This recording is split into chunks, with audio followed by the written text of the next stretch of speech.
Bonjour à tous, c'est Crypto Kaiser, j'espère que vous allez bien, je suis ravi de vous retrouver pour cette quatrième édition du Kaiser News. Nous sommes aujourd'hui le jeudi 19 janvier 2023 et c'est la grève en France, j'espère que vous n'êtes pas trop impactés. Je vous commence de démarrer tout de suite, allons-y pour pas perdre de temps. On va essayer de tenir les délais cette fois, hop. Alors, la capitalisation globale donc, de la journée du 18 janvier 2023 qui s'est terminée à 1h du matin. Donc on est repassé sous la barre des 1000 milliards de dollars. Côté capitalisation totale, on a perdu 3,41%. Ça reste une baisse significative tout de même. Ceci est dû à la fameuse annonce qu'on a eue, le teasing qu'on a eu hier par le ministère de la Justice américaine qui a annoncé qu'il y aurait une conférence hier à 18h par rapport à une action internationale contre les cryptos. Donc forcément, quand on a ce genre de nouvelles, panique à bord. Déjà que le marché est à fleur de peau sur les cryptos, donc quand on communique ça, ouais, forcément il y a des impacts. Et donc on a le Bitcoin qui a dévissé de 3,5%, l'Ethereum de 5%, bref c'était panique à bord pour au final savoir que c'était vraiment pas grand chose qui a été annoncé, on va le voir après dans les news. Mais donc il y a eu un effet, un petit effet de FUD. Heureusement le support a bien tenu. Je vous propose de faire un petit tour sur les graphes. Alors je vous ai mis les graphes, je vous l'avais dit hier, ça est peut-être plus parlant. Je verrai si je les garde. Dites-moi si ça vous plaît quand je mets une analyse graphique comme ça. Donc là, exceptionnellement, je mets une analyse macro pour qu'on puisse se resituer au niveau du Bitcoin. Et après, peut-être que cette analyse macro, je la laisserai de côté pour me concentrer sur le daily. Donc, analyse macro weekly ici. Donc, pour la refaire rapidement, donc là, tout se passait bien en mai 2021, on montait, on montait, on montait. Après, on a une correction, donc un pullback, pour ceux qui connaissent un petit peu. Pour faire un excès final et peut-être même repartir sur une nouvelle tendance, on y croyait, on y croyait. On a essayé là, à ce niveau précis, de dépasser les plus hauts. On était vraiment, on s'est dit, ça peut le faire. On a rejeté, on a retenté de passer le plus haut. Et là, franchement, on était très nombreux à se dire, c'est bon, on va passer, on va dépasser la fameuse barrière des 65 000. Pan, c'est pas passé. Correction derrière. Correction, somme toute, tout à fait voilà, logique. On a très très bien corrigé. Mais on restait ici sur une tendance ascendante. C'était une correction pour essayer de repartir plus tard. Mais qu'est-ce qui s'est passé? La guerre en Ukraine est arrivée. Au début, on se dit, ouais, c'est une guerre en Ukraine. Bon, voilà. Est-ce qu'il y aura beaucoup d'impact? On ne sait pas trop. Et à ce niveau-là, on a commencé à savoir qu'il y avait le pétrole, la Russie, le gaz, l'hiver arrive, comment on va faire, tout. Bref, panique à bord. Donc ça a commencé à dévisser le marché, donc le marché des cryptos également. C'est là qu'on a vu également que le Bitcoin n'a pas rempli son rôle de lutte contre l'inflation. Il a suivi les indices, pour la faire courte. Donc on a dévissé, on a dévissé. Et là, qu'est-ce qui s'est passé? Pan, dépeg de l'UST, chute du Luna, énorme cataclysme au niveau de la crypto. Et là, du coup, ça a été la descente aux enfers. On a baissé, on a baissé, on a baissé. On a même dépassé, on est même sorti de ce canal baissier qu'on a entamé en novembre 2021. À partir de novembre, à partir de ce moment précis, on a entamé un canal baissier qui a duré pendant 1 an et 3 mois. Et après le dépeg, on est sorti de ce canal pour le réintégrer directement, heureusement, sinon on aurait été, je sais pas où, dans les bas-fonds. Donc on l'a réintégré immédiatement. À partir de là, pendant 4 mois, on a latéralisé. Il y a eu la faillite de Celsius, mais finalement, c'est passé à peu près bien. On a latéralisé, on est rebaissé, là. On s'est dit, on a commencé à attaquer. On s'est dit, ça y est, c'est bon, on va enfin sortir de ce canal baissier, là, à ce niveau-là. On y était presque, et paf, qu'est-ce qu'il y a eu? Faillite FTX. Pof, on est reparti ici. On latéralise, ça fait 2 mois. On a fait une poussée ici, on a tenté de sortir, on n'y est pas arrivé. Et finalement, il a fallu, pour sortir de ce canal, une énorme amplitude, une grosse vague haussière. Vague qu'on a eue finalement il y a une semaine. Très bonne vague du Bitcoin, donc une hausse avec une bonne dynamique qui a permis de péter les résistances, là, celle du canal, et puis des petites résistances daily qu'on avait. Hop, je passe dans le graphique du dessous pour faire un petit zoom.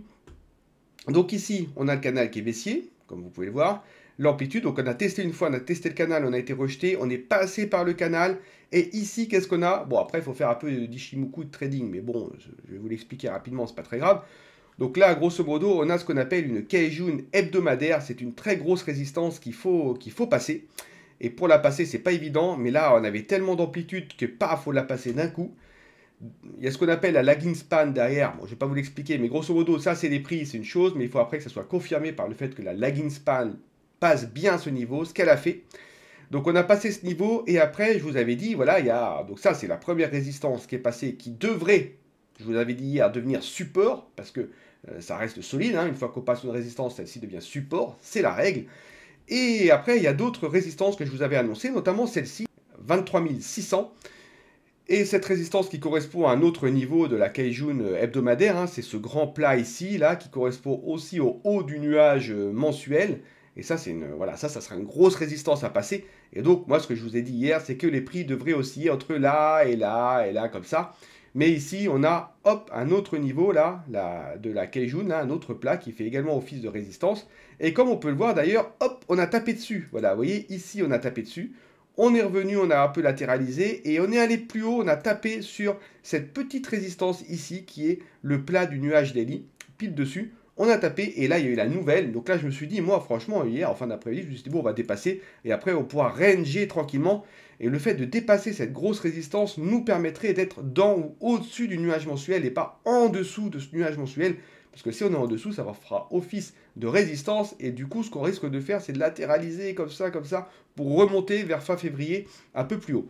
Alors que si on passe tout de suite, eh ben, on peut commencer à latéraliser ici, reprendre cette résistance comme support, prendre un peu d'amplitude pour éventuellement repartir là-bas dans le nuage hebdo et le nuage mensuel. Bon, là, ça fait beaucoup de si. Mais voilà, moi, mon scénario avant hier, c'était plutôt qu'on passe par là, là. Là, le scénario n'est toujours pas à mettre à la poubelle, hein. Le Bitcoin a bien repris des couleurs. Il serait capable hein, de passer ça avant demain. Voilà, il faudrait que demain, max, il puisse passer pour être au-dessus de ce nuage. Affaire à suivre. En tout cas, voilà les principaux points. Hein, résistance ici, résistance là. Il faut qu'on oscille d'ailleurs pas mal de temps, en 3 semaines, 4 semaines, pour voilà, stabiliser, reprendre des forces, pour repartir à la hausse. Idéalement, alors, si on pouvait repartir ici, ça serait top, hein, vers le 3e semaine de février. Là, si vous pouvez avoir une impulsion, ça serait impeccable. Voilà, côté graphique, je reviens donc ici, donc la répartition est la même, -2, -3, les altcoins qui sont encore à la traîne avec -4,77%. Du coup, comme le Bitcoin a moins baissé que l'Ethereum, la dominance du Bitcoin s'est accentuée, on voit qu'il prend le pas sur l'Ethereum. On continue. Le Fear and Greed, donc on est reparti vers la peur, on a perdu cette place. Bon, moi ça me va, hein. Franchement, la peur comme ça, là, peur là, ici, c'est très bien. Pour le moment, c'est très bien. J'ai pas envie qu'on passe dans le vert parce que qui dit vert dit TP tout de suite. Enfin, petit TP, hein, take profit, c'est-à-dire on prend un petit peu d'argent, on transforme quelques tokens en USDT parce que ça commence à être l'euphorie. Alors, pas forcément là, mais à ce niveau-là, là, déjà. Donc là, on revient dans la peur. Ben, ça veut bien dire qu'on est... attention, hein, les cryptos, c'est c'est à fleur de peau hein, comme marché. Donc dès qu'il y a une nouvelle comme ça, FUD, avec tout ce qu'on s'est pris dans les dents, forcément, on tend le dos. Que de dire. Et donc, voilà. Conseil graphique, bon, je le dis à chaque fois, on a passé cette trendline, là, on est en train de latéraliser ici, on reste dans un sentiment moyennement rassuré, ça va, il y a quand même des bonnes nouvelles, mais bon, il ne faut pas trop nous secouer quand même. On continue avec le top 15. Qu'est-ce qu'on peut dire sur le top 15, les amis? BNB qui a perdu une place au profit de l'USD Coin. Hein, voilà, bon, les volumes déjà ils sont revenus, comme vous pouvez le voir. Hier, je vous avais dit que ça devrait revenir aujourd'hui parce que la journée des US était fermée hier. C'est revenu, donc tout se passe bien.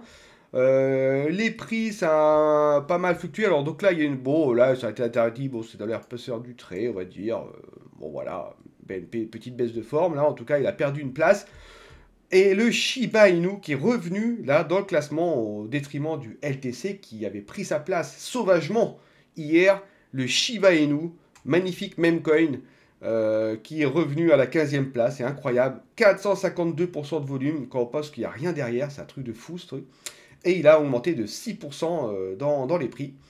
Voilà, Shiba Inu, très bien, bah, bravo à lui, hein, comme quoi, hein, même les mêmes coins, ça fonctionne bien. Quoi dire d'autre? Le Lido, moins de volume, bon, sinon, il n'y a pas grand-chose à dire, hein, tout est à peu près identique. Ok, on peut continuer. Le Solana qui a perdu 8% quand même ici, hein, on peut remarquer. Bah lui, forcément, comme il est un peu plus... Il a réussi à grinder, mais il est encore fragile, le Solana. Dès qu'il y a une mauvaise nouvelle, il se la prend direct dans les dents, je vous le dis. Alors, les meilleures variations sur le top 100. Alors, Kava, niveau prix, qui a pris 11%. Bravo, Kava. Alors, Kava, je ne sais pas si vous savez ce que c'est. Hein. Ça a été construit. En fait, c'est une blockchain construite sur le SDK Cosmos, créé en 2019, qui a très très bonne presse. Elle est rapide. On peut programmer dessus. Elle est Ather blockchain. Enfin, c'est un très beau projet, Kava. Voilà, et d'ailleurs moi j'en ai peut-être pas beaucoup, j'en ai vraiment très peu de Kava. Bon, c'est vrai que c'est un beau projet, Kava, hein, à voir. Ouais, il a repris 13 places. En fait, il y a la version 12, là, je crois, qui est sortie cette nuit. C'est peut-être pour ça qu'il a fait à Pump. D'ailleurs, c'est sûrement pour ça, d'ailleurs, qu'il a fait à Pump. Mais bon, c'est un beau projet, Kava, hein, franchement, très bien. Shiba Inu, bah le voilà, du coup, Shiba Inu, il est évidemment dans... Il a pris 6%, ce qui est pas mal, hein, volume 452%. Le Shiba Inu, toujours là, présent, il est 15e. Alors, je vous avais aussi parlé, il y a le Shina Inu, hein, n'oubliez pas, je vous l'ai dit dans les vidéos d'avant-hier. Moi, j'en avais pris un petit peu quand je vous l'ai dit, Shina Inu, et il a pris 54% là. Donc, bien, hein, franchement. Préférez peut-être la femme, hein. Peut-être qu'elle va être comme le Shiba, la Shina, hein. Franchement, on va le voir, hein, on va le voir. Ensuite, on a volume. Donc là, donc pour rappel, c'est quoi ce tableau? J'ai oublié de le dire, hein, c'est je prends les 100 meilleures capitalisations. Et à partir de là, je détecte quels sont les cryptos qui ont la meilleure performance côté prix, puis côté volume, puis côté classement. Voilà, comme ça au moins vous avez tout. Alors côté volume, Rocket Pool, 2710% de volume en plus, énorme. Rocket Pool, ça permet de faire du staking ETH. Soit on fait le staking normal, donc c'est un peu moins intéressant que le Lido, on est à 4,33%. Par contre, on peut faire du staking plus node avec uniquement 16 ETH et pas 32 ETH. Et là, on dépasse les 7% de rentabilité. J'ai pas étudié, j'ai pas fait. Je pense que je vais essayer ce truc-là. 7,33%, c'est quand même intéressant. eCash aussi. Alors, eCash, bonne variation de volume, mais moins 6% côté prix. Donc, je pense que le volume, hein, c'est les flux, hein, entrants et sortants. Donc, je pense que c'est plutôt des flux sortants qu'on a eu ici dans le volume. Et du coup, on a une baisse du prix. L'eCash, c'est quoi? C'est une blockchain, c'est un fork, je crois, du Bitcoin Cash. Ouais, c'est ça, un fork du Bitcoin Cash. Et ça permet de rendre la monnaie, enfin la crypto, la promesse, c'est plus accessible. Ah, ils ont un wallet, voilà, ils ont toute l'infrastructure qui permet de le faire, on peut programmer dessus et compagnie. On peut sortir aussi des tokens très facilement, on peut créer son propre token avec eCash facilement. Voilà, donc elle a perdu 4 places, donc je pense que ça c'est plutôt, le volume est bon, mais c'est pas un bon volume, vous voyez ce que je veux dire? Donc au final, voilà, on perd 4 places sur le eCash, et le classement, bah, Kava, hein, Kava qu'on retrouve ici aussi, qui a gagné 13 places, bravo à lui Kava, hein. Il rentre du coup dans le top 100, hein, puisqu'il a gagné 13 places, il est 95e, et Radix, qui est le protocole de finance décentralisée, Layer 1 pour permettre des applications DeFi. La DeFi a l'air de revenir en force quand même aussi, hein, donc 129% de volume en plus, 4%, il gagne 9 places sur Radix, ok, très bien, bravo à eux. On continue avec les pires variations sur le top 100, hein. Quand on fait les bonnes, bah, il faut faire les mauvaises aussi, hein, normal. Donc on a Chronos, c'est le jeton natif de Crypto.com. Bon, c'est vrai que je suis pas trop fan, moi, de cette. Je l'avais déjà dit dans une vidéo, je crois que c'était sur le FTX, quand ça brûlait, où ils avaient viré par erreur, je sais plus combien de milliards, enfin c'était l'horreur. Crypto.com, hein. Donc Crypto.com, je suis pas trop fan, mais ils ont fait de la pub pour la Coupe du Monde. Alors, ça a mis en lumière la crypto, donc je peux pas trop taper sur eux non plus. Bref, en tout cas, elle n'a pas bougé de place, mais elle a perdu 10%. Bon, après, il y en a eu aussi qui ont beaucoup. On n'a pas encore commencé à on n'a pas tout récupéré par rapport à l'annonce, hein, qu'il y a eu, hein. Il faut un petit peu de temps pour que les cryptos reviennent au point qu'on était hier avant l'annonce de 18h.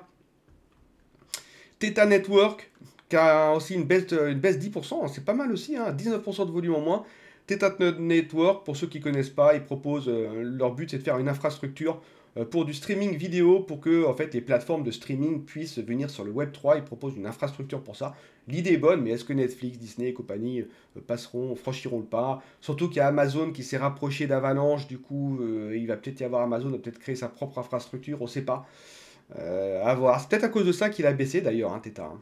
À voir.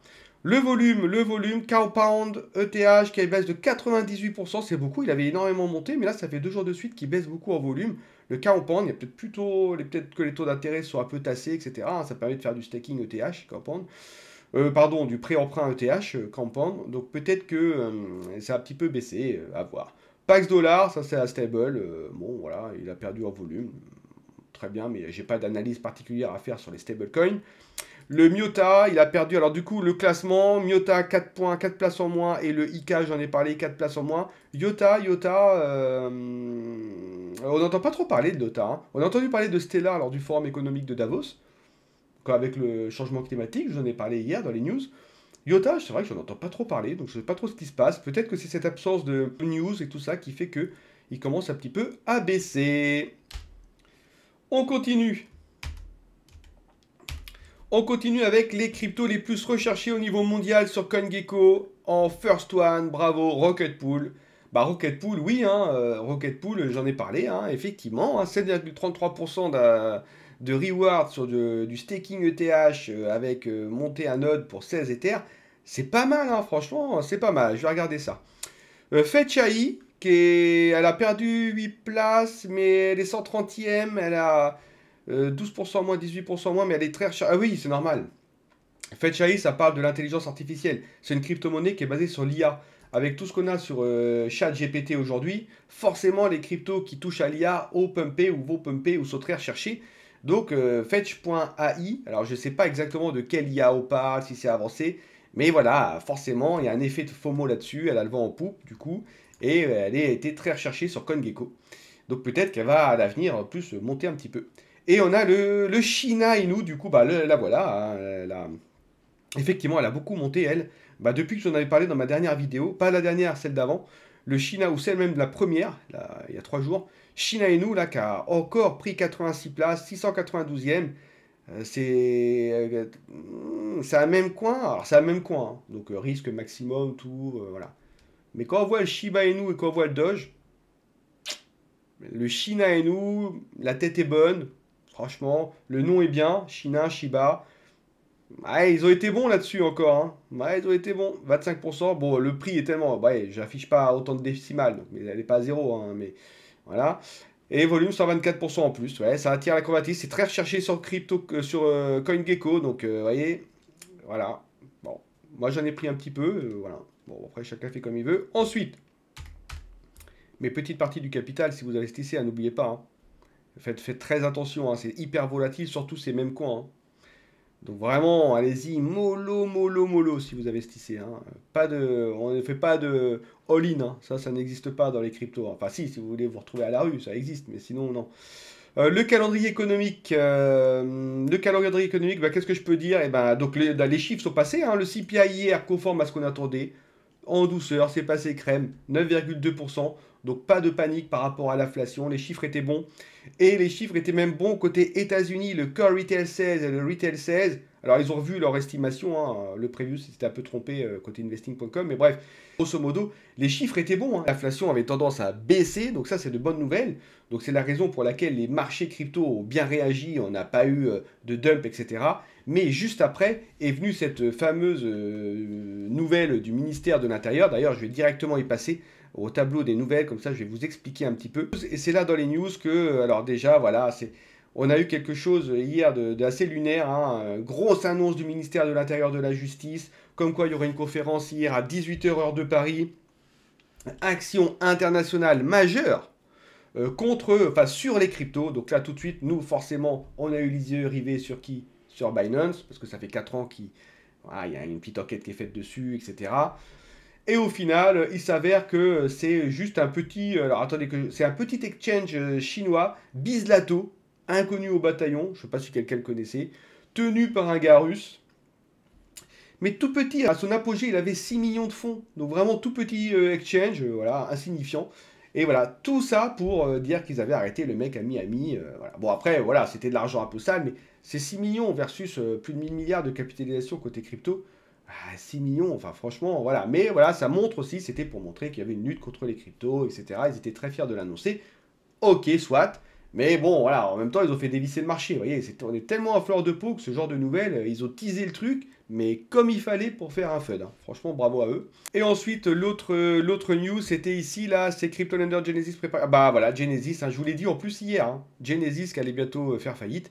Et bah c'est tombé cette nuit. Genesis a annoncé qu'ils allaient faire faillite. Alors, ils ont eu 2 retours de flamme, hein. Ils en avaient une en début 2022, quand l'UST est tombé et que du coup Three Euros Capital n'avait pas pu rembourser la dette de 2,4 milliards qu'ils avaient envers eux. Et en plus, là, avec la faillite de FTX, Open Bar, là, ils n'ont pas pu s'en remettre. Et donc, ce qui se passe, alors, bon, ok, bon, très bien, Genesis, ok, c'est un prêteur crypto, mais le problème, c'est que Genesis fait partie de la maison mère DCG, Digital Global, non, Digital Currency Group, et donc, cette maison mère possède Grayscale, gestionnaire d'actifs numériques, et Coindesk, gestionnaire de médias numériques crypto. Voilà, donc si jamais il pourrait y avoir des répercussions du coup sur ces deux grosses structures, ce serait un petit peu embêtant quand même. Donc il pourrait y avoir un effet derrière, voilà. Donc peut-être aussi que cette annonce-là, qui est un peu passée inaperçue par rapport à l'annonce des États-Unis, peut-être que cette annonce-là contribue aussi à faire en sorte que les cryptos ne recouvrent pas complètement, enfin ne recouvrent pas rapidement leur position qu'elles avaient hier, parce qu'il y a ce truc-là quand même qui est un peu embêtant. Donc à voir comment ça va tourner. Ensuite, pour terminer, je vais vous montrer du coup la crypto du jour. Et oui, c'est Gala. Donc moi j'ai des rapports, hein, pour rappel, qui me font des analyses sur la journée, les 2 derniers jours, la dernière semaine, le mois, etc. Et donc là, sur le dernier mois, les 30 derniers jours, Gala est arrivé dans les 5 premières au niveau de la progression du prix, de la progression du classement et de la progression du volume. Gala est également une token qui est particulièrement recherchée sur CoinGecko, donc il y a une certaine hype dessus. J'ai été voir leur site, c'est du gaming, hein, comme je vous le disais, hein, c'est du gaming avec des NFT. Leur site est quand même abouti. Là, elle a repris encore cette nuit. Moi, j'ai mis un tout petit peu dessus, mais moi, je mets un tout petit peu sur les petits tokens que je vous présente. Du coup, voilà, ça me fait tout un portefeuille, un petit budget, mais avec plein de petits tokens comme ça qui sont prometteurs. On verra après comment ça fluctue. Bref, tout ça pour vous dire que voilà, bravo, enfin en tout cas voilà, Gala est mis en lumière dans mon journal parce que je pense que c'est une crypto qui est prometteuse et voilà, et qui a encore un petit peu de potentiel. Voilà, écoutez, c'est tout pour moi. Pour ceux qui vont travailler malgré la grève, je vous souhaite bon courage, surtout dans les transports. Pour les autres, restez chez vous et faites du télétravail, très bien. Et nous, on se retrouve demain, vendredi, pour une nouvelle émission de Kaiser News. Et n'oubliez pas, s'il vous plaît, de liker et de vous abonner et de liker aussi, parce que les likes, ça peut être important pour le référencement. En fait, tout ça, c'est pour le référencement de la chaîne. Il faudrait monter en puissance, donc n'hésitez pas. Voilà, et à laisser des commentaires si vous avez des propositions ou des souhaits par rapport à ce journal. Je suis tout à fait à l'écoute, donc vous pouvez laisser des commentaires. Aucun problème. Voilà, je vous souhaite à tous une très bonne journée. Bye bye.